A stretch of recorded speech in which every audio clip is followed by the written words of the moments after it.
Donald Trump. The liberal leader is in Washington right now. This meeting comes as North Korea has made a sudden change in tone regarding the historic summit with Trump set for June 12th to be held in the island city of Singapore. Other than discussing various details for that maiden encounter, he is there to convince his American counterpart and his aides that Pyongyang may be quite serious about giving up its nuke this time around. According to the officials at Cheongwade, Moon will likely be focused on playing the role of mediator, informing Trump what to expect and what not to expect when sitting down for talks with North Korean leader Kim Jong-un. The Moon-Trump summit will begin with a half-hour private meeting. What makes this face-to-face different from the previous ones is that this will be between the two leaders and no other aides present, just their interpreters. That exclusive session will be followed by an expanded meeting involving other officials from both sides, held over lunch at the White House. Now, to help us navigate through all the sudden ups and downs in terms of inter-Korean relations and the lead up to what would be another historic milestone in diplomacy and progress on the peninsula, we have Professor Bong Young-sik, Research Fellow at Yonsei University's Institute for North Korean Studies, here with us in the studio at this very inconvenient hour. Professor Bong, as always, thank you so much for coming in to swoop in to the rescue at the very last moment. Very pleased to be here. Now, first of all, it's very interesting looking from the outside in. The mood in South Korea is still very much not that much changed or shaken up from what we had from the inter-Korean summit. It's very positive. There's optimism stemming from the top office and, of course, the people of South Korea. They seem to have, I guess you could say, unshakable faith that the summit between Trump and Kim will also happen without any doubt. Could you perhaps enlighten us on why this is so, since perhaps from those outside of Korea looking in might be puzzled as to why this is so, especially judging by Pyongyang's sudden about turn? Well, we have to remember that this summit meeting between South Korean President Mr. Moon Jae-in and the U.S. President Donald Trump was already scheduled prior to sudden change of attitude by North Korea with the personal message issued by the first Vice Minister of Foreign Affairs, Mr. Kim Jae-in, that if the United States would continue unilateral pressure on the surrender of North Korea, then North Korea might walk away from the summit meeting scheduled to take place in Singapore on 12th of June. So that really changed the whole atmosphere of the dynamics on the Korean Peninsula heading toward the summit meeting between U.S. and North Korea. But the summit meeting between Moon and Trump was supposed to happen with or without those North Korea's provocative behavior. So the agenda itself is not really changed, but the uncertainty clouded by the North Korea's provocation has to be cleared prior to the Trump administration really committing itself to the upcoming summit meeting. Because if the Trump administration does not make up its mind on what kind of concessions the United States would be willing to make in return for North Korea's effort for denuclearization, then it is a non-starter to have both sides to have the summit meeting in Singapore.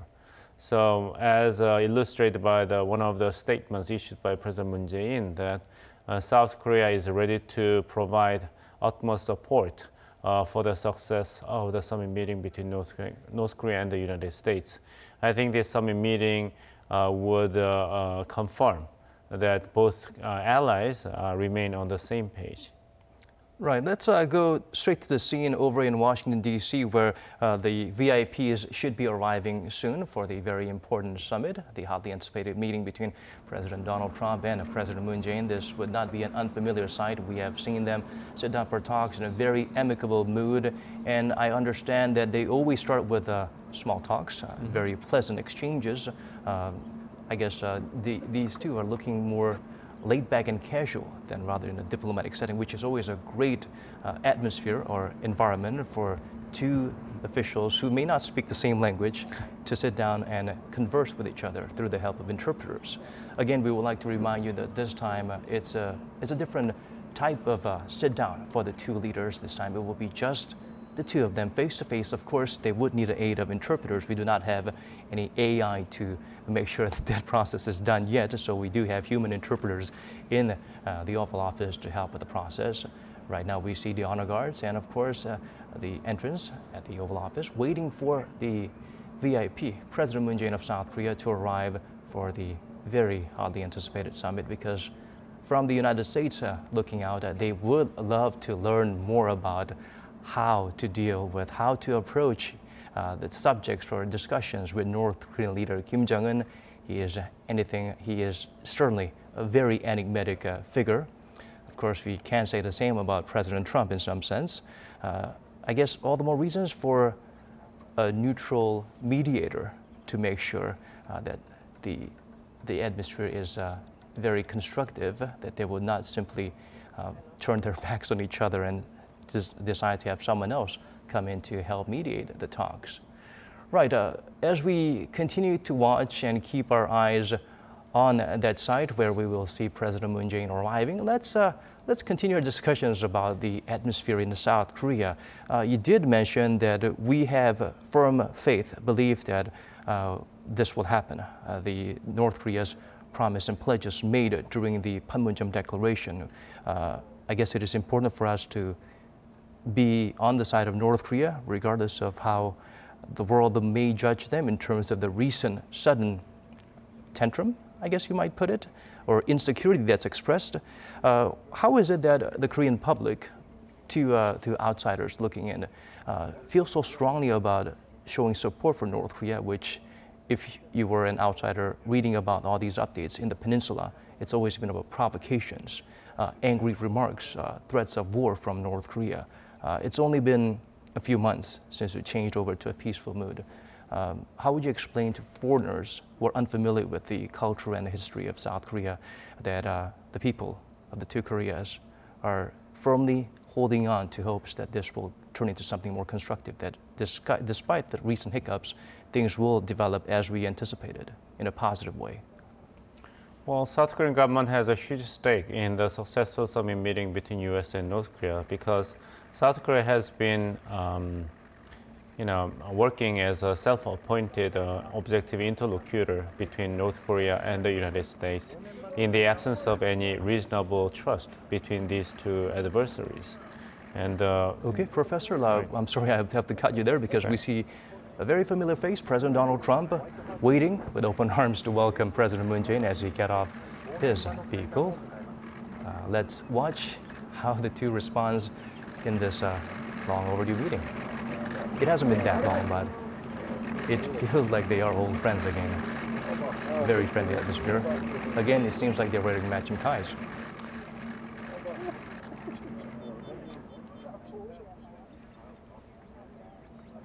Right, there they go, and as we mentioned earlier, it will be behind closed doors for an exclusive one-on-one sit-down, a heart-to-heart talk between the two leaders. Yes, Professor, as you were saying, let's continue on our conversations about the South Korean people and the South Korean government's take on keeping their fingers crossed and having, in some sense, blind faith that this will work out. Well, that has been the message emphasized and reiterated by the Moon Jae-in government, that this time North Korean leadership is different in terms of being ready to make bold strategic decisions with regard to its missile and nuclear programs in exchange for security guarantee and international support to lead North Korea to quote and unquote the real world, using the President Trump's own word. But the stake is that there has not been official confirmation or the exact word spoken by North Korean leadership about all these pledges allegedly made by the North Korean leadership about denuclearization. You remember that it was not any officials of the Trump administration, but a special envoy from South Korea, Mr. Jung Eui-young, the national security advisor of not the White House of the United States, but the Blue House of Presidential Office of South Korea, met the reporters in front of the White House to have a press conference that North Korean leadership wanted to have summit meeting with U.S. President, and the United States President accepted the invitation. So in that regard, that there has not been real direct confirmations except for 2 meetings between Mr. Mike Pompeo and Mr. Kim Jong-un that North Korean leadership has actually confirmed in concrete words spoken by themselves about denuclearization, which is in a way that is satisfactory to the United States and its allies.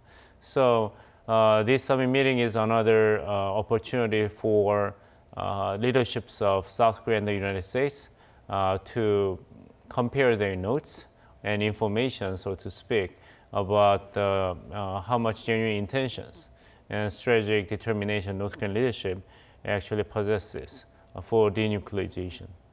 Right, North Korea does not exactly have a very stellar track record in terms of promising one thing and delivering on it and continuing with that set agenda for years and years to come. But of course, we're hoping that this particularly younger leader has a bit of a different take on things, since we're hoping that his exposure to the outside world from outside the regime, having grown up in Switzerland, may have something to do with him playing a more constructive role, not a repetition or cycle of regime's playbooks from his past. Well, but we have to remember that when he assumed the power in 2011, latest 2013, that there was a rising optimism that he would be very different from his grandfather and father in terms of leading North Korea to economic opening and reforms. But he was given more than 7 years to make up his mind.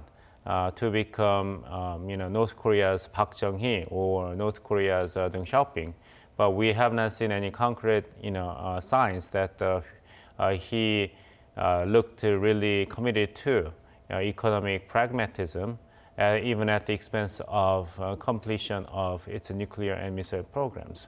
So, whatever the reason might have been, but it is true that North Korea has not really shown any concrete signs that this time the third generation leadership is quite different from the previous 2 leaderships in North Korea. So that's why the whole world was waiting to see what's going to happen in the upcoming summit meeting between Mr. Kim and Mr. Trump. But North Korea alluded that it might just cancel its participation in the summit meeting in June. So all this rising hope that this young leadership in North Korea must be different from the previous leaderships is somewhat significantly undercut. So it is a loss of North Korea that all this positive image and enhance the credibility as a leadership that can be negotiated or talked to come up with a rational and mutually beneficial result has been rather shattered. So it's a loss of North Korea that the achievement of the third Inter-Korean Summit meeting on April 27th, at least part of it has evaporated by sudden change of heart.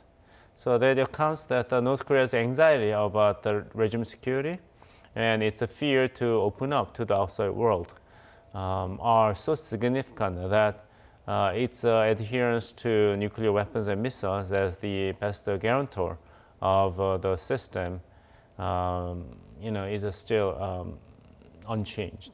Right, still the similar strokes from his predecessor, his father, but I suppose we could give him credit for coming out and breaking out of the shell and meeting for summits at a much younger age than his father did, which was pretty much in his twilight years. He is still very much, there's a lot of question marks surrounding him, and like you mentioned, this was a good chance for him to reshape the preconceived notion of what he may be, that he may not be any different from his father or his predecessors. There's still the chance to turn things around, but so far it's not really looking great in terms of not so lenient outside world looking in to the Korean Peninsula. On that note, I just wanted to perhaps focus on the fact that not all Koreans feel the same way. There is a division within South Korea in terms of their perception to the rapid developments that again, the word rapid, it may be too sudden, too rapid, and they have not entirely recovered from the disappointments from two previous summits. How would you perceive this pessimistic view stems from? Where would you say this pessimistic view stems from, other than the previous track record of North Korea? There is a very strong desire among South Korean public, whether you're young generation or old generation, or you're leaning toward the conservative ideology or the progressive one, that the ultimate goal for South Korea is to avoid being sandwiched by recalcitrant North Korea, armed with nuclear weapons and heavy artilleries, to render irrecoverable damage to South Korea, and the hardline United States insisting upon complete denuclearization of North Korea at all costs. So avoidance of another war on the Korean Peninsula is the top priority for every single South Korean. So that concern, that fear is underlying South Korean public. The division about how to deal with nuclear North Korea is a secondary matter to the common desire to avoid another war on the Korean Peninsula. So Moon Jae-in government has been prioritizing taking care of the fear, because you remember that Trump administration's policy toward North Korea was maximum pressure and maximum engagement. And there has been rising concern that the maximum pressure part of the North Korea policy by the United States may drive the entire Korean Peninsula into kind of escalation of tension that may risk actual military conflict between North Korea and the United States. Then South Korea's options will be gone, because South Korea is an ally of the United States. And the South Korea will be likely the main target of North Korea's retaliation. So the dilemma, whether you are going to prioritize eliminating nuclear weapons and missiles of North Korea, or you are going to prioritize avoidance of a war, is the basic divide among South Korean public. And that it explains why there was such a huge uproar of support for the third Inter-Korean Summit meeting in April, because from every angle, whatever your ideological orientations and preferences might be, it was a very good sign for both, dampening the fear of the unwanted war on the Korean Peninsula, and the moving step forward toward the ultimate goal of denuclearization of North Korea. But North Korea's sudden change of attitude and the provocation by harsh word, really dampened the hope for both, progressive and conservative in Korean society. Right, there was a huge thunderous applause and a roar of exultation when the two leaders met from the members of media from around the world. They were united in that response. But of course, some time has passed, and some unfortunate I guess choices have been made, choices of words or different directions North Korea has made.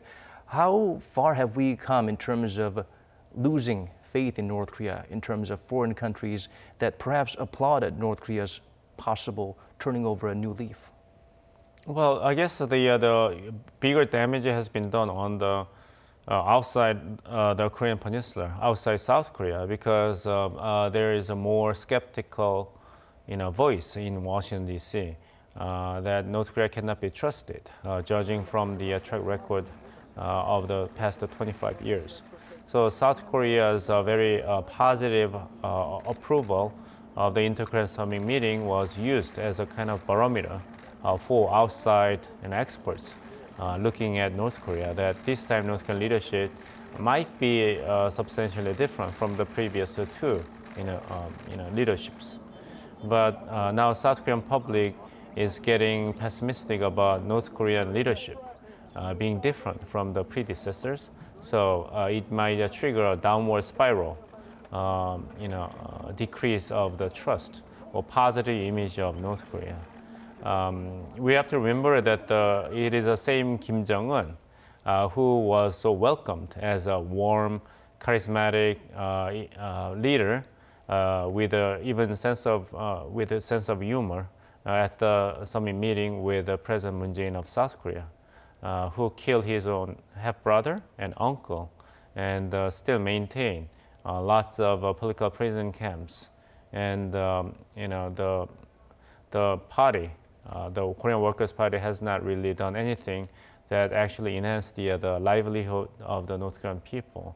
So you have to, look at these two contrasting images and attitudes of North Korean leadership to come up with a more objective assessment of the nature and the main characteristic of the leadership. Right, it's important to maintain a cool head and not be easily swayed by the Trump offensive from North Korea. We have seen many figures in the past who are able to play both roles quite flexibly and quite convincingly. You mentioned, of course, the sanctions may have played a very big role. It's undeniable that it squeezed a reaction from North Korea, but perhaps you could help us gauge the degree of impact the sanctions had. Was it the sanctions that cornered North Korea to say, we can't take this anymore, let's talk, or was it just a cue for North Korea to plan their next move? Well, there are several different interpretations, and we have to wait until the day would come that we will have an access to the insight and reliable stock of information about North Korean leadership's decisions. I can only introduce to you several different assessments. One opinion is, as you said, that this time sanctions really hurt North Korea, and it hurts where it hits where it hurts. Because according to some research conducted by economists, including Professor Kim Byung-yeon of Seoul National University, after the experience of the arduous march, the food crisis in late 1990s, North Korea's economic system has been transformed fundamentally, and now it's heavily dependent upon trade. Not only for the basic livelihood of North Korean public, but military officers and government officials are living on taking corruptions, bribes out of this external activities of North Korean economy. And economic sanctions this time have China on board. So 90% of its trade and 50% of the refined oil import have been cut off. So the drastic closure of international trade has a direct impact on every nook and corner of the North Korean society, not just the elite class. So that is the reason why North Korean leadership hurried to engage first South Korea through the Olympic diplomacy and the United States for this summit meeting scheduled in June. That's one interpretation. And the other interpretation is that North Korean system is still quite resilient to outside pressure. It is the most closed system, not really dependent upon trade with the outside world. It's a self-help system, so it is not because of the pains experienced by the economic sanctions, but North Korea's own decision to complete the Pyeongjin policy. Literally means a simultaneous pursuit of dual goals. One is the completion of the nuclear power, and the other one is economic development. As declared in the congressional meeting of the Korean Workers' Party on June 20th, that Kim Jong-un regime declared that since we have completed the first goal, becoming a nuclear power state, then now we have to shift our focus of the Pyeongjin policy to complete the second goal, which is economic prosperity. So it is only natural of North Korean regime to come out to talk with South Korea and the United States about what it can do with its nuclear weapons and missiles that it has already produced and possessed to facilitate the basic foundation for long-term economic development. So the opposite views are coexisting right now, but we do not have any concrete evidence to verify either or the other until we will see the result. I think that applies to a lot of things happening around the world these days. It's hard to rely on just one source. It's important for us to keep an open mind and look at both extremes and not completely shut out the other, but make sure we maintain our focus on the gray area as well. Professor, of course, this is held behind closed doors, and it's quite a significant change from the previous summits. Also, perhaps alerting the gravity of the situation, that they want to hold very focused, in-depth discussions on what to do in terms of the response against North Korea's sudden about turn. Basically, a very close heart-to-heart exclusively between the two leaders. What is the significance of this, I guess you could say, an unfamiliar arrangement? Well, the important fact is that the U.S. President Donald Trump actually made a phone call to South Korean President Moon Jae-in prior to his scheduled trip to Washington, D.C. for summit meeting, which is taking place right now. That means that President Trump of the United States was really impatient in that he really wanted to know. He really wanted to know what could be expected in the summit meeting with North Korean leader Kim Jong-un through the mouth of South Korean government. So it reflects that there is a very deep distrust and uncertainty inside the Trump administration, and which coexists with the very strong desire of Mr. Trump to have this summit meeting and come out with a very proud and demonstrative result about denuclearization of North Korea. So it seems like the Trump administration is still strongly committed to having this summit meeting with North Korea. But if the expected result is not so optimistic, then considering the fact that on 12th of May, Trump administration decided to officially walk away from the Iran nuclear deal, then it will be pressured by media and the opposition parties that it failed to come up with the deal with North Korea that looks better than the Iran nuclear deal that Trump administration decided to scrap. So Mr. Trump must have a lot of different political calculations to make because he cannot just solely focus on how to denuclearize North Korea, but how he will handle North Korean issue will be assessed in comparison with and in connection with other issues. Right, he is deeply concerned about his legacy when the time comes for history to determine how he has performed as a leader of the free world. You talked a little bit about the Iran nuclear deal that's been scrapped. President Trump has been known as the deal maker, but so far he has been nothing but a deal breaker, many of his skeptics would say. And I guess it is admirable in some sense that you're able to completely turn your back without hesitation should the need arises. And it perhaps sends a strong message to North Korea. In some sense, could this have been a trigger that prompted North Korea to have second thoughts about meeting with Trump without setting some prior conditions, having seen Trump suddenly, not suddenly, but very sternly scrap the nuke deal with Iran? Well, I think not just one single factor prompted North Korea to change its attitude. I think it's an accumulation of many factors, including the reference of the Libyan model by Mr. John Bolton and others, and the cancellation of the Iran nuclear deal is another, and the resumption of military exercise, the Max Thunder exercise, all combined put additional pressure on the Kim Jong-un regime that even if there will be some meeting with the United States as scheduled, then North Korea will be hard-pressed, and North Korea will not get the better end of the negotiation. Then North Korea needs to preemptively control the bar of expectation before it actually walks into the summit meeting.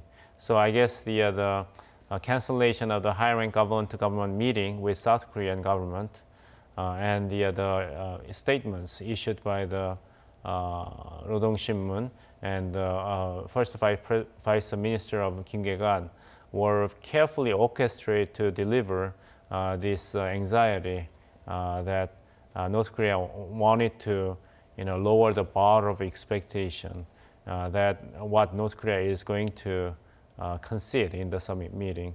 And interestingly, that the South Korean government and the United States government use the same vocabulary since yesterday, that you cannot expect too much out of the first ever summit meeting between two adversaries after 25 years of very unproductive stalemate with regard to dealing with the nuclear North Korea. So I think it is a mutual effort by North Korea and the United States, and you can also include South Korea to lower the bar of expectation that has been escalating as we move closer and closer to the historical summit meeting in Singapore. Right, guarded optimism, and I'm sure Singapore is deeply concerned about how this might affect their tourism industry if it is canceled. But the significance of it all is the fact that it was set to happen, and they're already enjoying incredible benefits from the fact that they are set to host this very incredible meeting. Let's try and play the fly on the wall during the meeting behind closed doors between President Moon Jae-in and President Trump right now. We will, of course, hear details of what was discussed in the joint statement to be issued later. But in your opinion, Professor Bong, what do you think will be the core topics discussed during this possibly a coaching session from President Moon Jae-in to President Donald Trump? I guess President Moon Jae-in already provided the answers when he met Secretary of State Mike Pompeo and National Security Advisor Mr. John Bolton, that this is a once-in-your-lifetime opportunity to bring complete denuclearization of North Korea, judging from the fact that the top leadership of North Korea agreed to have a summit meeting with the United States. So this is a different case. That you can see the determination by the supreme leader of North Korea about doing something about its missile and nuclear program. So you have to seize the opportunity. That is the core message delivered by President Moon Jae-in of South Korea.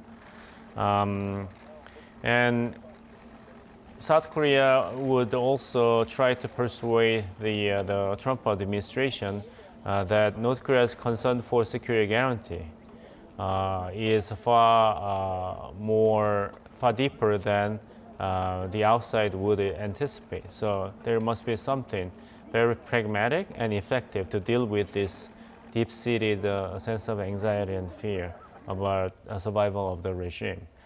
In what way? That should be decided by these two leaders in the meeting behind the closed door. Political measures or economic measures alone cannot really assuage the fear of North Korea about regime security and survival. So a very creative combination of these two measures must be agreed by both United States and South Korea.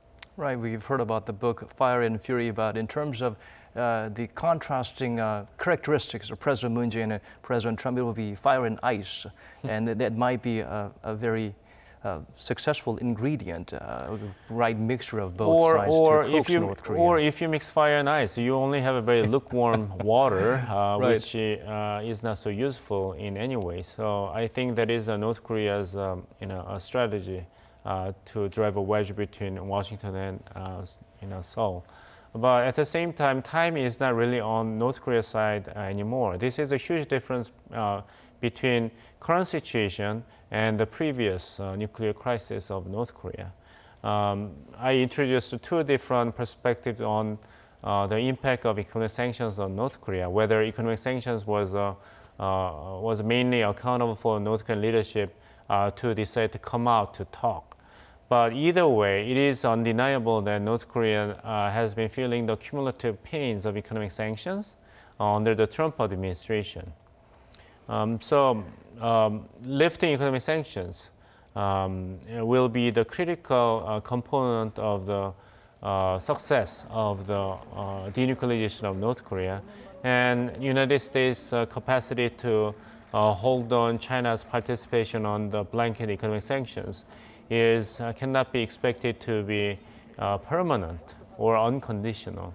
So it is a kind of a tight foot race between North Korea resisting the cumulative effect of economic sanctions and the United States struggling to maintain very strong, harsh economic sanctions on North Korea to squeeze North Korean leadership out of its shell to talk and negotiate about missile and nuclear programs.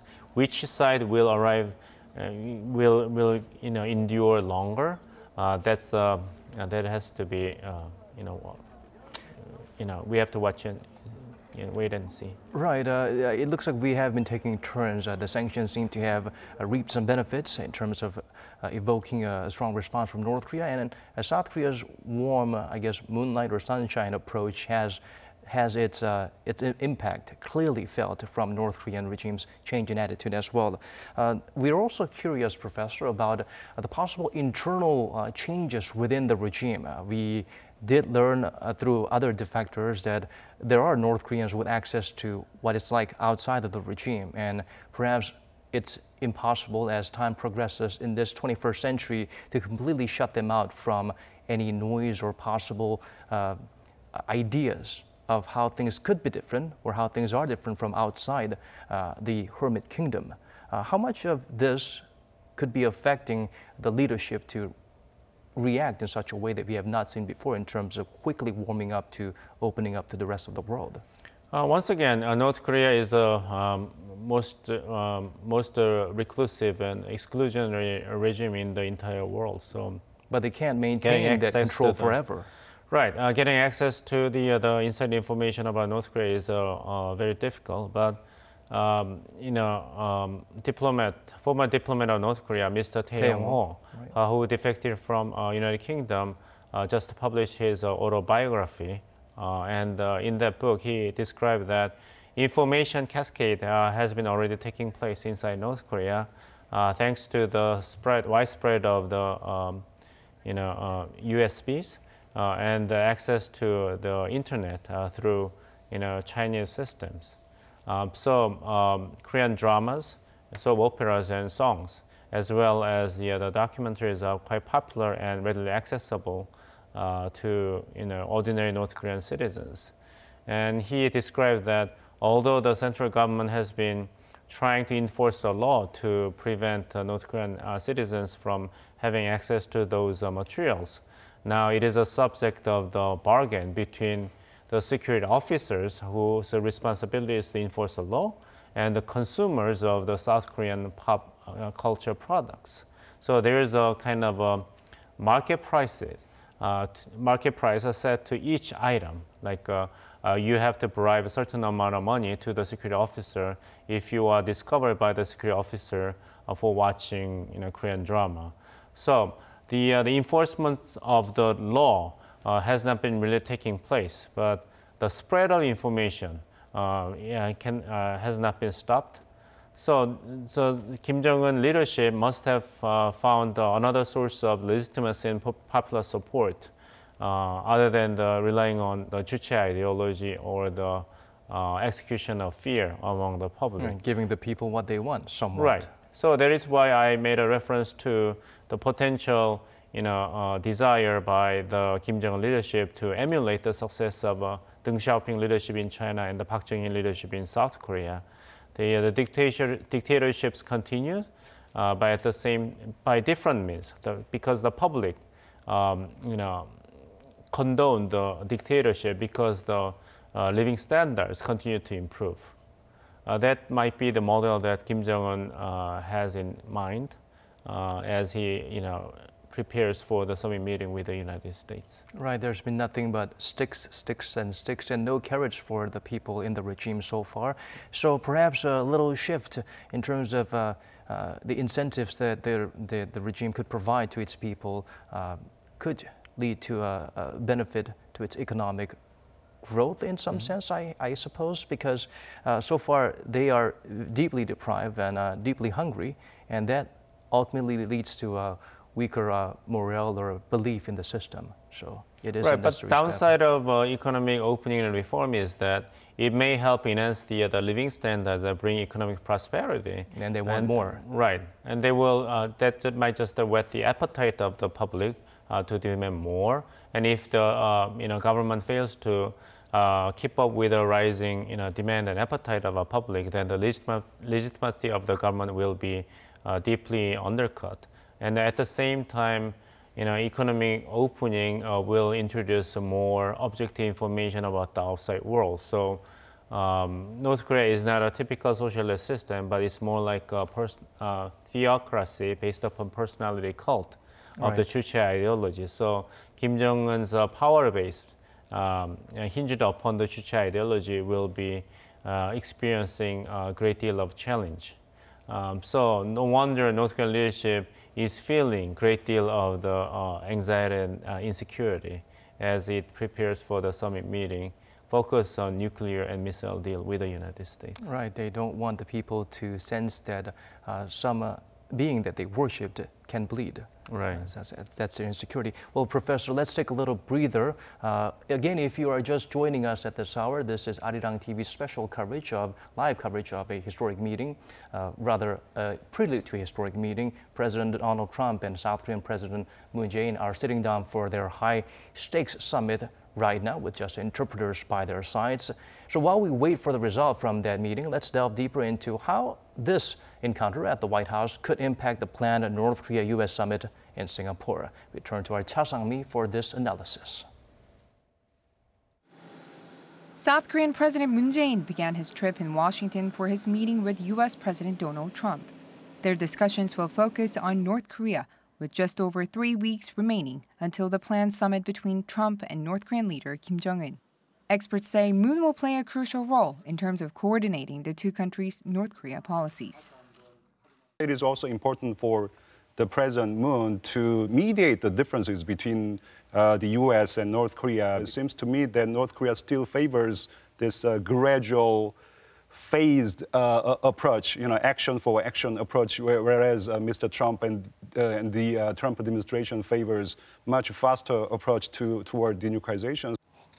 Another expert says the U.S. will likely maintain maximum pressure on the Pyongyang regime unless meaningful steps are taken towards denuclearization, the exact definition of which remains unclear. Where in that spectrum from a complete immediate denuclearization to a phased denuclearization that would immediately involve the end of the ICBM program, the Trump administration is willing to accept, I'm not sure at this moment. The North's recent cancellation of inter-Korean talks and threats to scrap its summit with Trump is quite understandable, according to other experts.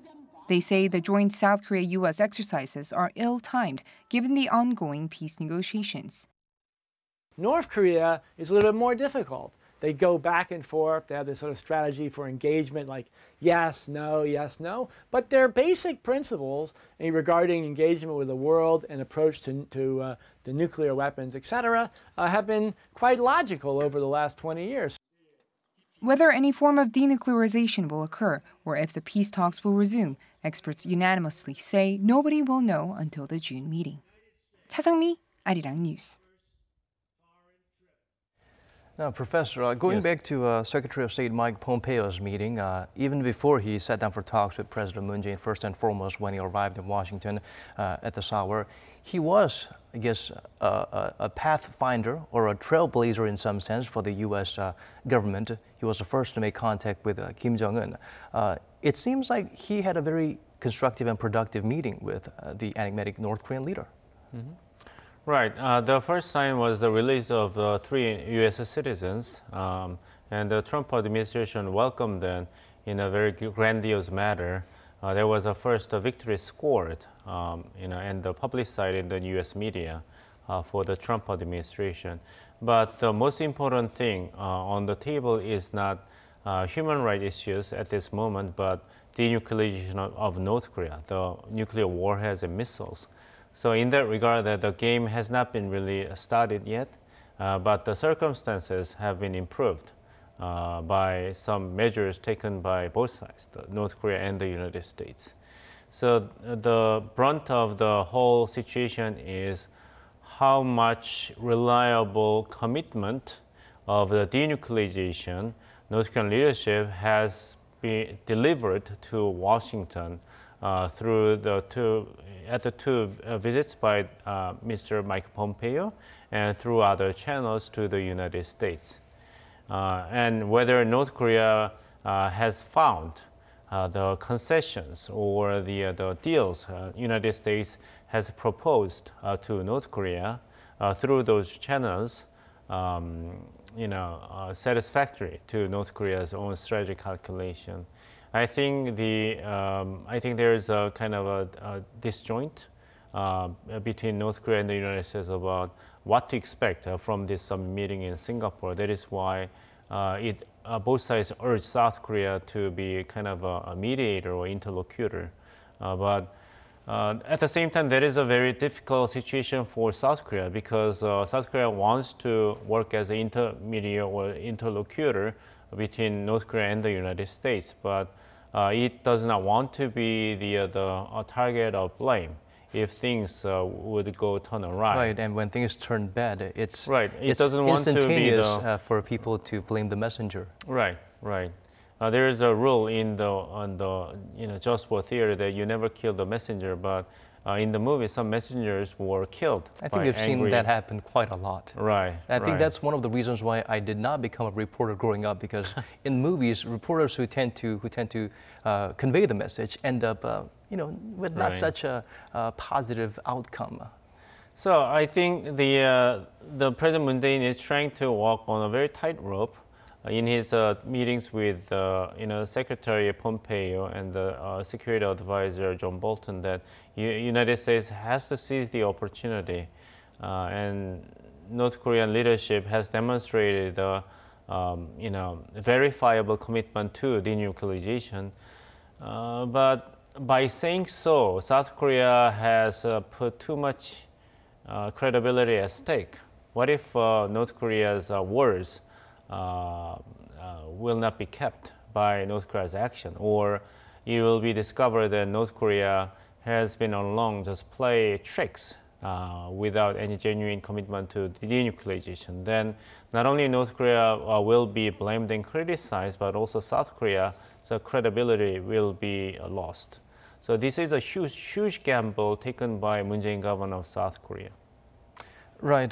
From early on, President Moon Jae-in seemed driven by the fact that we need to show them strong faith, because they are feeling a lot more insecure than we assume. But regardless of that, going back to Mike Pompeo, he is, of course, a former intel chief, no novice in terms of interacting with difficult or strange individuals. So perhaps that experience helped him to better communicate with North Korean leader Kim Jong-un. But when it comes to Trump, the man who likes to perceive things as my way or the highway, when he sits down for talks with Kim Jong-un, how difficult and different could it be? Well, I think having two different negotiation styles in the same government, which is Trump administration, enhances the leverage of the United States, because it creates a higher level of uncertainties in the eyes of North Koreans. So for the first the U.S. time, could be what North Korea is to right, the U.S. That's exactly my point. North Korea used to take advantage of the being uncertain and ambiguous, but now North Korea has to worry about the United States uncertainties, or their crisis diplomacy. That, whether Trump administration foreign policy has been criticized as a withdrawal diplomacy. You mentioned this in the early segment of this interview, but so you cannot rule out whether President Trump may walk away from this summit meeting, just as he did in many times with many cases like the free trade agreement, NAFTA, immigration policy, and policy toward the Middle East, Paris Climate Accord, and the Iran nuclear deal. So if the withdrawal from the international commitment is the pattern of Trump diplomacy, then North Koreans have a strong reason to worry about the summit meeting that may not take place at all. Or even if it takes place, then Mr. Trump would waste no time to just unilaterally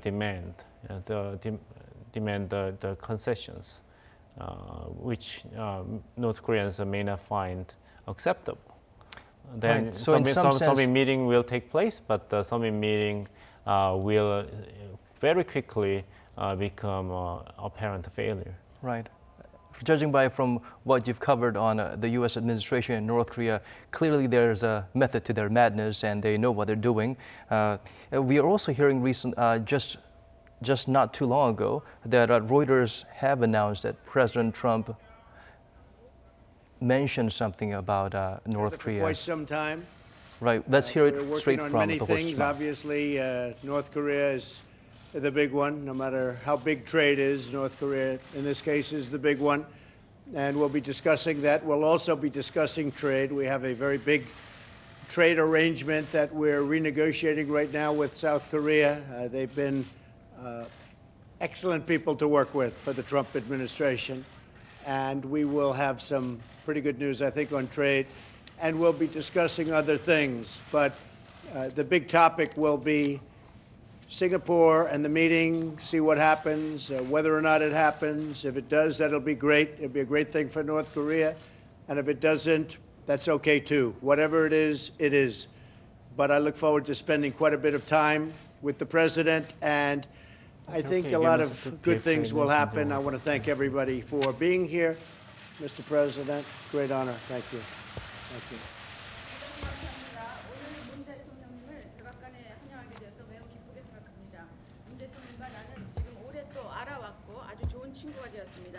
우리는 여러 가지 문제에 있어서 협력을 하고 있습니다. 물론 북한 문제가 가장 큰 협력 의제입니다. 그 외에도 한국과의 무역도 논의할 것입니다. 한국과의 무역은 지금 재협상 중에 있고 지금 아주 훌륭한 협상 상대국으로서 협상이 잘 진행되고 있는 중이며 곧 좋은 소식이 있을 것 같습니다.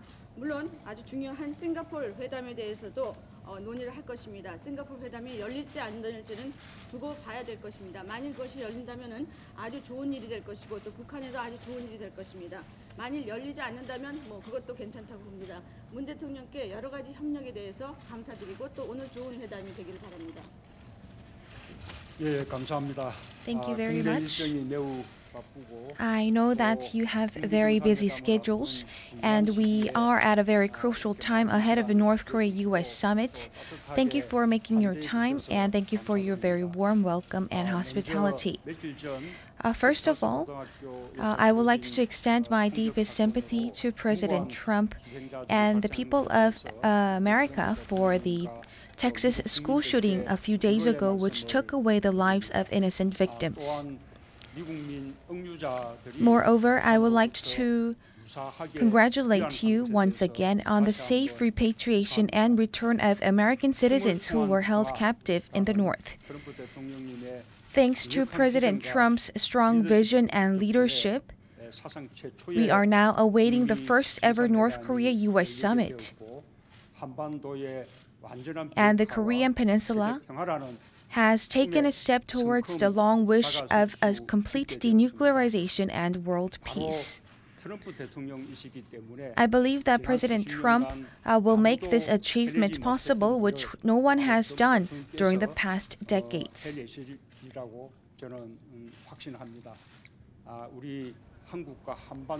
And as this will affect the future and the fate of the Korean Peninsula, I will exert my full efforts to making a successful North Korea-U.S. summit, and I will always work together with President Trump. Thank you. Well, I would like to thank you, Mr. President, for your warm hospitality and for sharing much of your time with me. I know you have a very busy domestic calendar, as well as the all-important U.S.-North Korea summit approaching. I heard the tragic news that many innocent lives were lost due to the shootings in a Texas high school a few days ago. So I'd like to convey my condolences to you and the American people. On a brighter note, I would like to congratulate you for the safe return of the American citizens who had been detained in North Korea. Thanks to your vision of achieving peace through strength, as well as your strong leadership, we are looking forward to the first ever U.S.-North Korea summit, and we find ourselves standing one step closer to the dream of achieving complete denuclearization on the Korean Peninsula and world peace. All this was possible because of you, Mr. Thank you very much. It's a great honor to have President Moon of South Korea with us. We've become great friends over the years, and it's now we've now known each other for quite some time.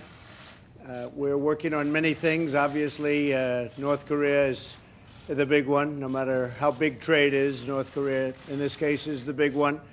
And we'll be discussing that. We'll also be discussing trade. We have a very big trade arrangement that we're renegotiating right now with South Korea. They've been excellent people to work with for the Trump administration. And we will have some pretty good news, I think, on trade. And we'll be discussing other things. But the big topic will be Singapore and the meeting, see what happens, whether or not it happens. If it does, that'll be great. It'll be a great thing for North Korea. And if it doesn't, that's okay too. Whatever it is, it is. But there are certain conditions that we want, and I think we'll get those conditions. And if we don't have the meeting. And frankly, it has a... Right, Professor Bong, it seems like they did cover a wide range of topics other than North Korea, judging by the outcome of what the two leaders have to share with the rest of the world. It's interesting to note that Trump mentioned something that's not very negative in a rather subtle and lighthearted way, that it may or may not happen. I think it was not subtle. It was very clear that the United States will not compromise its long-standing position on North Korea's denuclearization without South Korea's urges. So this is the first time that the United States, at the level of president, expressed its intention that it might, possibly, delay the summit meeting if the conditions will not be met. So North Koreans cannot just assume that the summit meeting is going to happen, while North Koreans will just insist upon their own set of demands. So this is a very clear and hardline response to North Korea's message. Right, how would you rate President Moon Jae-in's approach to this very, I would say, pressure cooker moment in terms of talking with the U.S. president to make sure that he views the upcoming summit in a positive and constructive light? Well, you can see you can read the facial expression of the two presidents that President Trump was basically frowning and very stern while speaking and listening to President Moon. And the President Moon tried to put the best positive, smile on his face, but the message was very passive. That basically, if the summit meeting between U.S. and North Korea fails to take place, then the fate of the Korean Peninsula will be at risk. Meaning that South Korea's biggest concern is the possible military actions taken by the United States with the purpose of denuclearization of North Korea that may escalate the tension to a very level that is very dangerous, that is very close to actual exchange of military actions by both North Korea and the United States. So it's basically the repetition of the long-standing concern of South Korea that the military conflict on the Korean Peninsula has to be avoided at all cost. Then South Korea is a rock and hard place, whether it will accept a peace with nuclear weapons in North Korea as a reality, or it will side with the United States that reliable and sustainable peace on the Korean Peninsula would require the complete denuclearization of North Korea. What are the chances of North Korea responding to an alternate option, other than, of course, the Libya model that they dread, from the United States and perhaps even South Korea? We have to wait and see. But as I said, the time is not necessarily on the side of North Korea this time because of the economic sanctions which have China on board. So if North Korea fails to show any progressive attitude in response to the outcome of the summit meeting between South Korea and the United States, it will be very difficult for China to do anything that might dilute the effect of the existing economic sanctions, because they will clearly make China look unconditionally support North Korea, not interested in pushing ahead the goal of denuclearization of North Korea. Then North Korea as an economy will not find any way out, at least in significant amount of time. So, as you said, that one of the important basis for regime legitimacy is economic prosperity.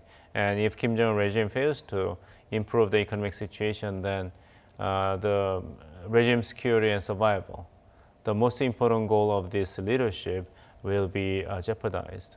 Right, and a very important element for the leadership in North Korea is to have a positive response from the people, to look up to the leadership as something that will never be questioned. But if perchance, so far it has already announced, as you mentioned, the Pyongyang policy. Now we've covered nuclear weapons development. It's time for us to pursue the goal of economic prosperity. But then if he fails to deliver on the latter, which the people probably look forward to more than nuclear weapons, which is something that they can't just reach out and touch, certainly the backlash could be quite strong from internally within the regime.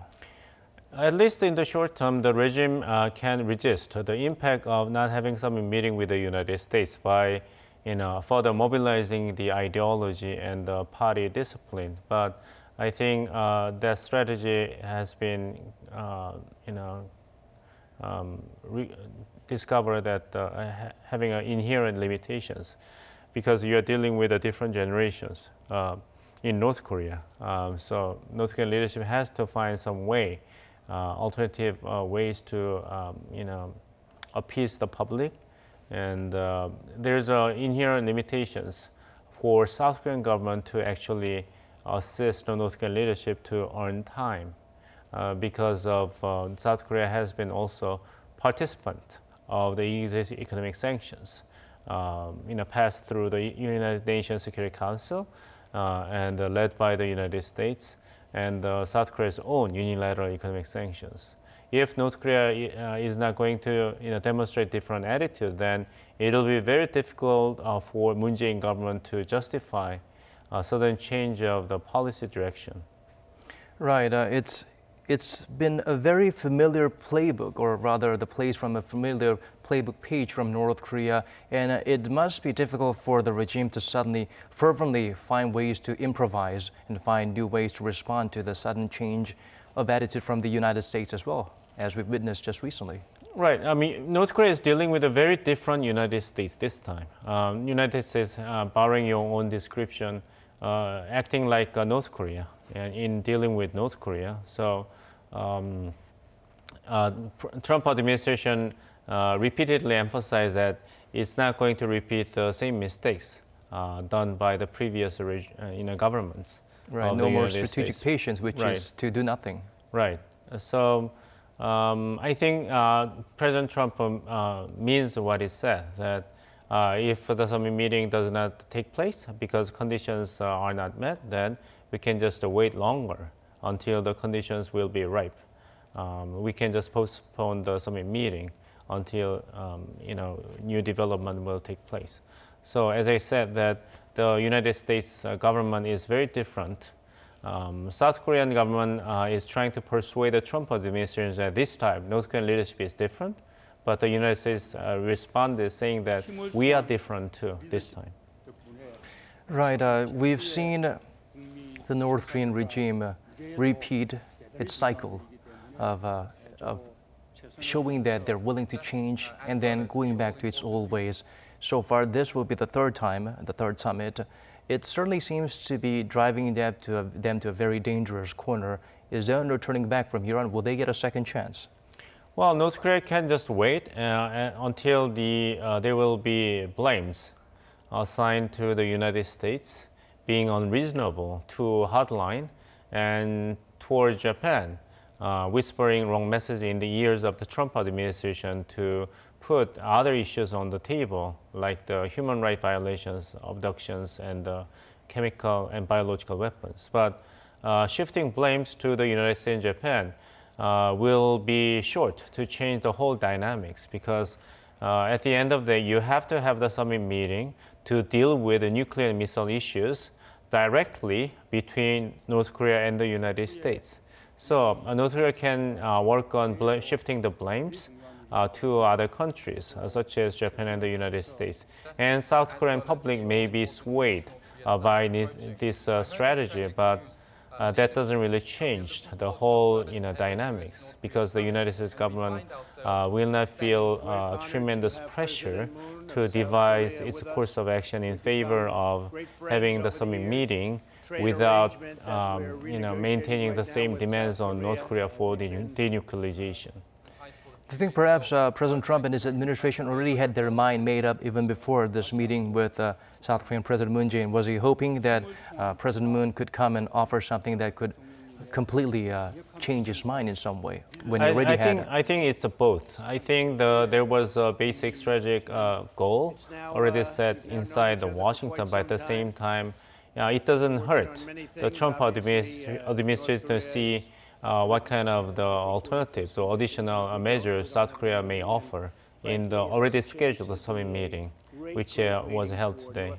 Right. He seemed to have started the conversation during or after the closely guarded, closed-door one-on-one by mentioning trade with South Korea instead of discussing North Korea. Mm-hmm. So I guess Trump administration made the whole thing as simple as possible. President Trump is the very different type of Trump in terms of keeping his election pledges to his heart. If you see his track record, once he was elected as a president, then his administration was really faithful in keeping all those election pledges, despite all these controversies and wars in domestic politics. And on the front of foreign policy, Trump administration has been really persistent and consistent and keeping the election pledges. So in that regard, that Trump administration is not really willing to, change its own course of action that had been already set, even before the inauguration of this presidency. All right, Professor, we're hearing some more updates from the summit venue. As I said, we lost $500 billion a year for many years. And then it varied from $100 billion to $500 billion. When you're losing $500 billion a year, you can't lose in terms of a negotiation. It's really easy to win. But I want this to be a great deal for the United States, and I want it to be a very good deal for China, too, if that's possible. It may not be possible. As far as ZTE is concerned, the president asked me to look into it, and I am doing that. And don't forget, for the ones that say, oh, gee, maybe Trump is getting a little bit easy, ZTE, we closed it. It wasn't another administration. It was this administration that closed it. It's a phone company, for those that don't know, a very large phone company. But it's also a phone company that buys a large portion of its parts that make up these phones that are sold all over the world from American companies. So when you do that, you're really hurting American companies also. So I'm looking at it, but we were the ones that closed it. It wasn't done by previous administrations. It was done by us. So we'll see what happens. But as a favor to the president, I am absolutely taking a look at it. A lot of the stories on trade were incorrectly written, and I'm not saying that's the reporter's fault. I'm saying that I'm not talking about the trade deal. I don't like to talk about deals until they're done. So we'll see what happens. But that deal, I will say, that deal could be much different from the deal that finally emerges. And it may be a much better deal for the United States. Do you have confidence in Rod Rosenstein? What's your next question, please? I'm a reporter from... excuse me, I have the president of South Korea here. Yes. Okay. He doesn't want to hear these questions, if you don't mind. President Trump, I'm a reporter from South Korea. How much confidence and trust do you have in my president in playing the mediator role in resolving this North Korea issue and the denuclearization process? I have great confidence in your president. I think that he's brought a different perspective to the talks with North Korea. He wants to be able to make a deal. Now, you've had some very hard-line administrations, and you have President Moon, and you've had others before President Moon who also had more or less this attitude. I think he's a very capable person. I think he's an extremely competent man. I think he's a very good person, and I think he wants to have what's good for the Korean Peninsula, not just North or South, for the entire Korean Peninsula. So I have tremendous confidence in President Moon, and I think that his way, the way he is, really is helping us to potentially make a deal. Whether the deal gets made or not, who knows? It's a deal. Who knows? You never know about deals. You go into deals that are 100% certain, it doesn't happen. You go into deals that have no chance, and it happens, and sometimes happens easily.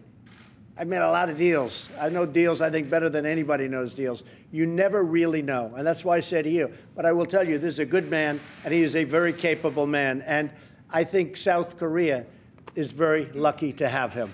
Do you want to interpret that for him so he can hear it?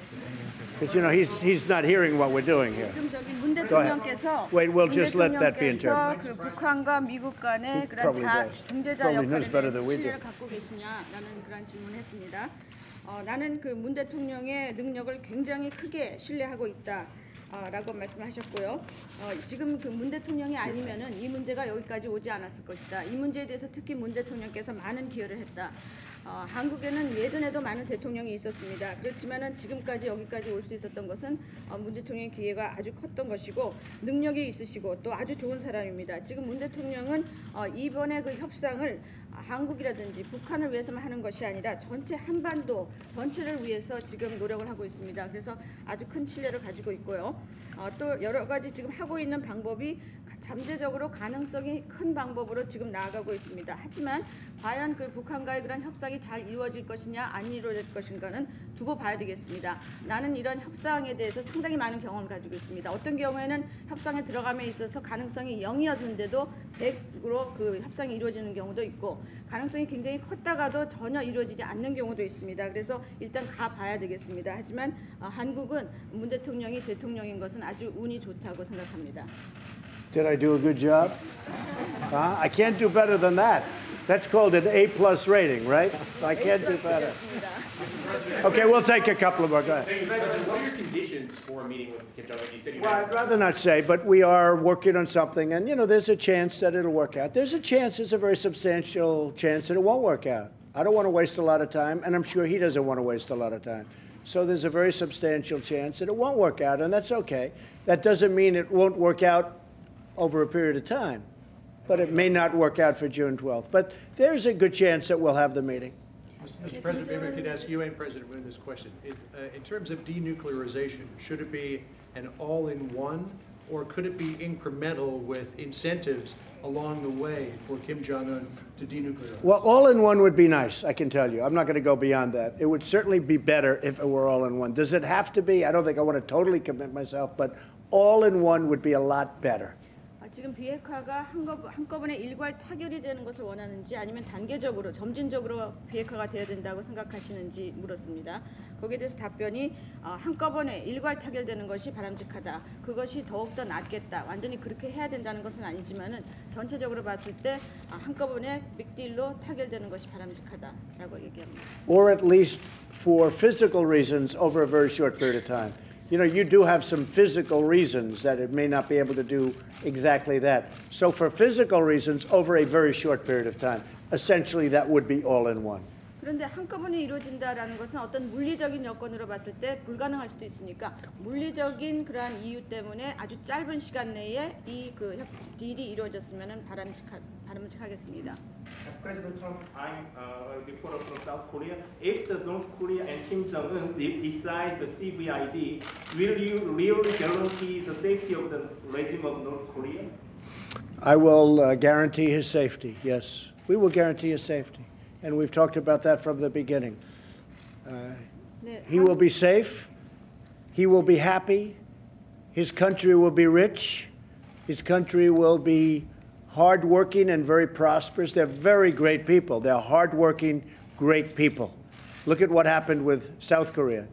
Don't forget, we helped South Korea. We have spent trillions of dollars, not billions, trillions of dollars over many, many years. We helped South Korea. And South Korea is one of the most incredible countries in terms of what they do. You know that. That's where you are. That's where you're from. Same people. Same people. So, yeah, I think that he will be extremely happy if something works out. And if it doesn't work out, honestly, he can't be happy. But he has a chance to do something that maybe has never been done before. And I think it would be, if you look 25 years into the future, 50 years into the future, he will be able to look back and be very proud of what he did for North Korea and actually for the world. But he will be very proud of what he did for North Korea. Okay?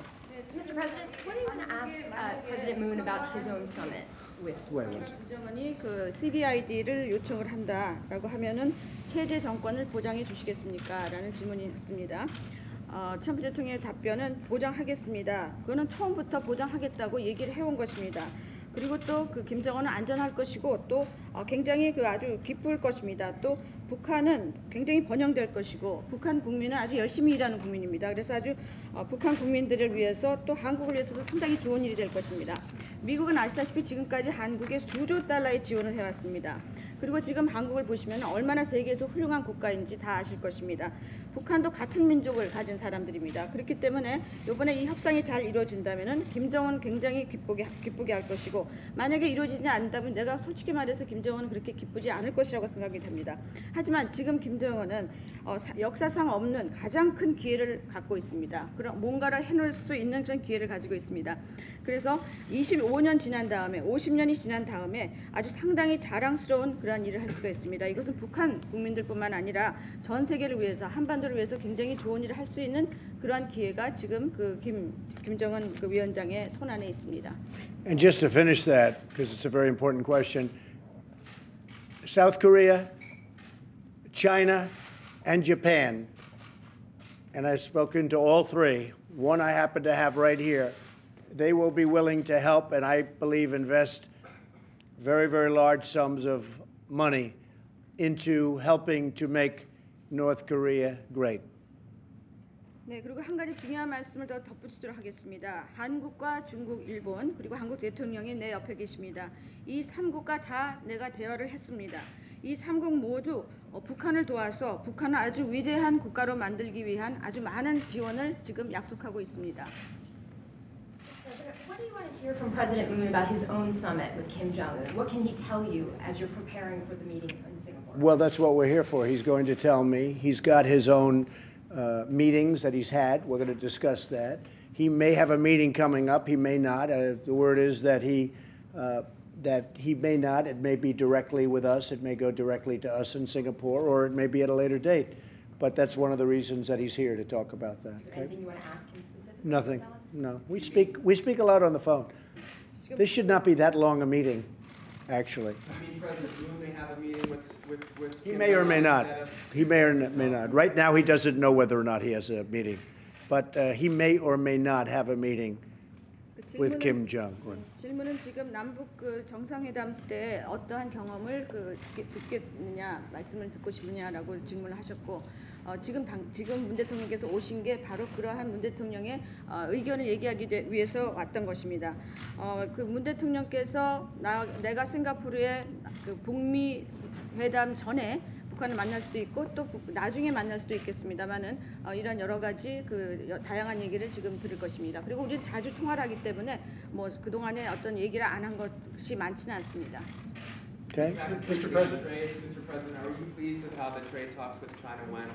No, not really. I think that they're a start, but we need something. Look, China has been, I really call it a dereliction of duties. That if you look at it, it's called, in the military, they'd say it's a dereliction of duty. What happened to our country, that our representatives allowed other countries, and I'm not just talking about China, China's the big one, to take advantage of us on trade the way we've been taken advantage of. So China, as an example, has made a fortune. I mean, a transfer of wealth like nobody's ever seen in history. They're the big one. They're almost all bad, but China's the big one.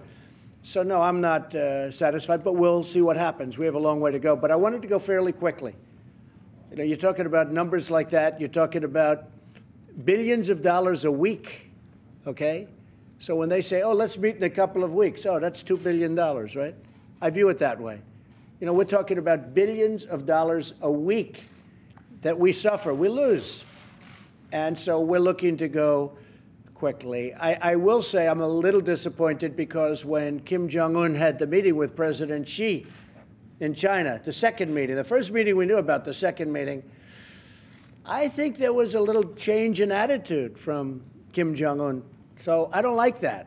I don't like that. I don't like it from the standpoint of China. Now, I hope that's not true because I have a great relationship with President Xi. He's a friend of mine. He likes me. I like him. That was 2 of the great days of my life being in China. I don't think anybody's ever been treated better in China ever in their history. And I just think many of you were there. It was an incredible thing to witness and see. And we built a very good relationship. We speak a lot. But there was a difference when Kim Jong-un left China the second time. And I think they were dedicating an aircraft carrier that the United States paid for, okay? Because we paid for a lot that was built in China. Do you think China maybe discouraged him from... No, but I think that President Xi is a world-class poker player. And I'd probably maybe doing the same thing that he would do. But I will say this, there was a somewhat different attitude after that meeting, and I'm a little surprised. Now, maybe nothing happened. I'm not blaming anybody, but I'm just saying maybe nothing happened and maybe it did. But there was a different attitude by the North Korean folks after that meeting. So I don't think it was a great meeting. Nobody knew about the meeting. And all of a sudden, it was reported that he was in China a second time. The first time everybody knew about. The second time it was like a surprise. And I think things changed after that meeting. So I can't say that I'm happy about it. Okay? Mr. President, what's let him go. 그 2번째 만난 다음에 시 주석과 만난 다음에 내가 보기에는 김정은의 태도가 좀 변했다라고 생각을 합니다. 그거에 대해서 나는 별로 좋은 느낌이 아닙니다.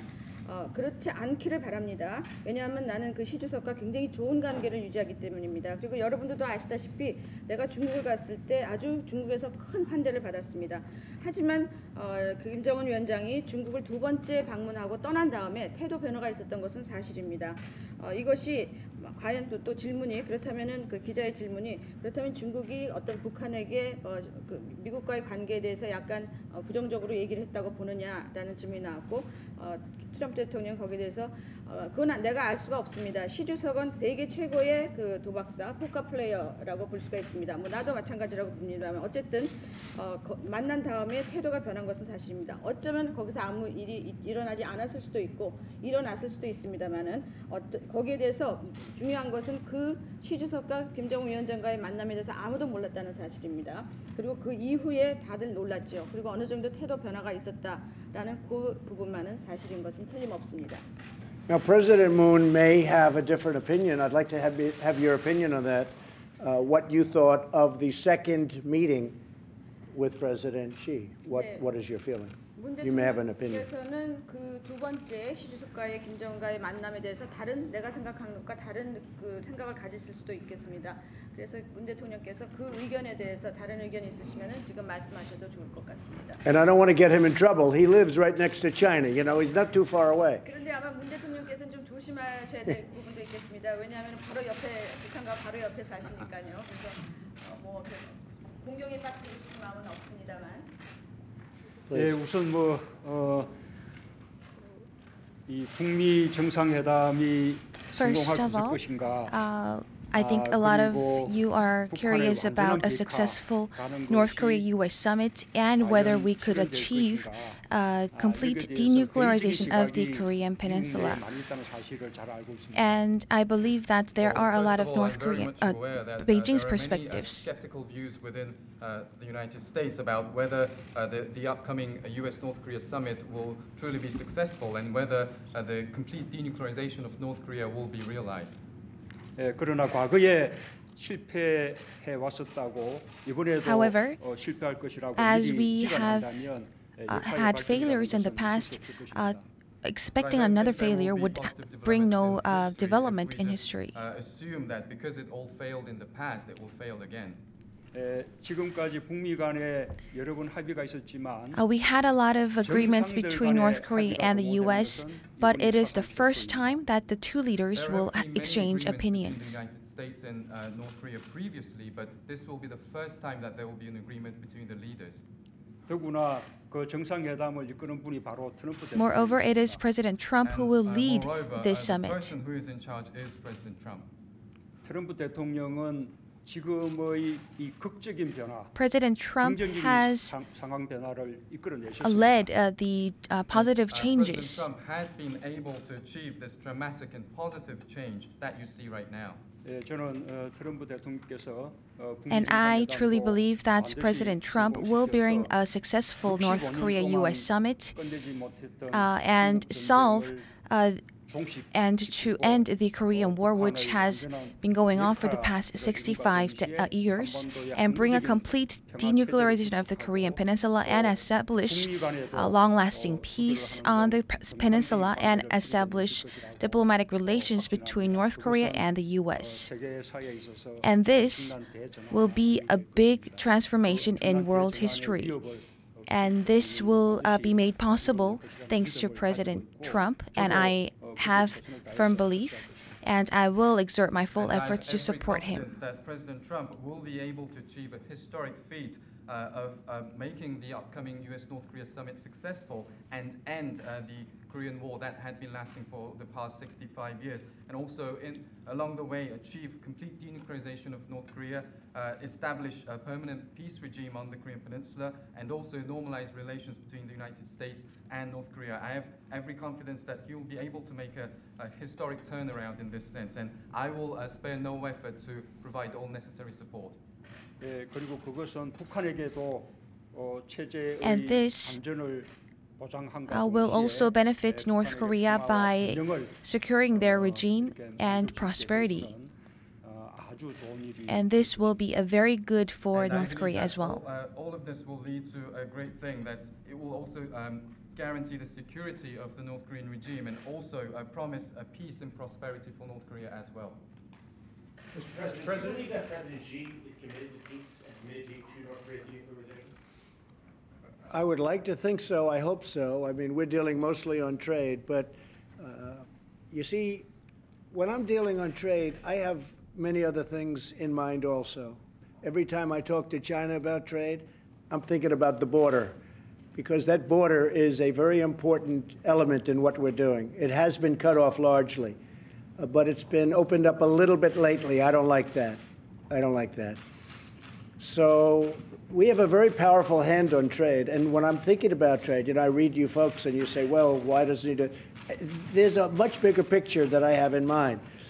Trade has always been a very important element in my life, talking about other countries ripping off the United States. I've been watching them do it for 35 years.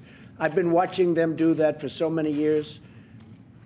And nothing's changed other than over the last 15, 20 years, it's gotten worse.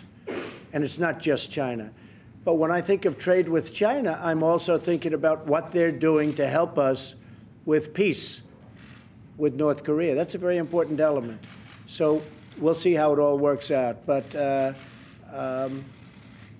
in the end, it'll work out. Can't tell you exactly how or why, but it always does. It's going to work out. Okay? Thank you all. John, you have one more? Go ahead. One more, sir. I'm just wondering, what is your vision for the long game with North Korea? Is it two Koreas peacefully coexisting, or would you like to see reunification at some point? Well, I think what's going to happen is you'll start off certainly with two Koreas, and then it's going to be largely up to them as to whether or not they get together. You know, that border was artificially imposed many, many years ago, and imposed to a certain extent and to a very large extent by us. It's an artificial border, but it's a border that nevertheless it took seed, and that's what you have. I would say that we are looking certainly right now at two Koreas, two very successful Koreas. You're going to have a very, very successful North Korea, and you're going to have a very successful, and you already do, South Korea. I mean, South Korea was in condition that was as bad as North Korea many years ago when they started this great experiment that worked out so well for them. Now you look at Samsung and LG and the ships that they're building and what they're doing, it's incredible. When I was over there, I flew over plants that are incredible. What they've done is incredible. So I see two Koreas, and then ultimately maybe someday in the future, it wouldn't be now, but someday in the future maybe they'll get together and you'll go back to one Korea. And that would be okay with me too, as long as they both wanted that. Okay? Thank you all very much. Thank you. Yeah, go ahead. You mentioned that you were looking into ZTE as a favor to President Xi. But when I looked at it, I said, you know, they can pay a big price without necessarily damaging all of these American companies, really good American companies. And I will tell you, don't think that we didn't hear from them by shutting down this massive phone company. So what I envision is a very large fine of more than $1 billion, could be $1.3 billion. I envision a new management, a new board, and very, very strict security rules. And I also envision that they will have to buy a big percentage of their parts and equipment from American companies. Okay? Thank you all very much. Thank you. Thank you. Let's go. Make your way out. Let's go. We're leaving. We'll see. Thank you. Let's go. Make your way out. Ma'am, let's go. Make your way out. 지금 최근에 청와대에서 중재자 역할을 다한 바가 있는데요. 이번 북미회담 일정에서 우리 정부의 He's a friendly reporter. They're friends, like you. Except he kills me. For a friendly reporter, he kills me. 변화가 있다는 우려가 나오는데 이번에 대해서 대통령께서 어떻게 생각하시는지 궁금합니다. Well, recently, due to North Korea's change in attitude, many are concerned about whether the North Korea-U.S. summit will take place, but I believe that the summit will take place as scheduled. And my role is to mediate between, rather than instead of a mediator between the two countries, I believe my role is to work closely with the U.S. And to cooperate with the United States. I'm sure I've heard. Goodbye, everybody. Thank you. Everybody, let's go. Thank you. Well, there you have it, the side of the press conference after the meeting between President Donald Trump and President Moon Jae-in. The reporters are hungry for more, but looks like we are out of time. This has been Arirang TV's special live coverage of an important point in the rapid development towards another historic event that would hopefully mark a significant turnaround in necessary change by North Korea. We would like to thank Professor Pong Young-sik for staying with us through this process. And to our viewers, we wish you a good night or good day, depending on your time zone.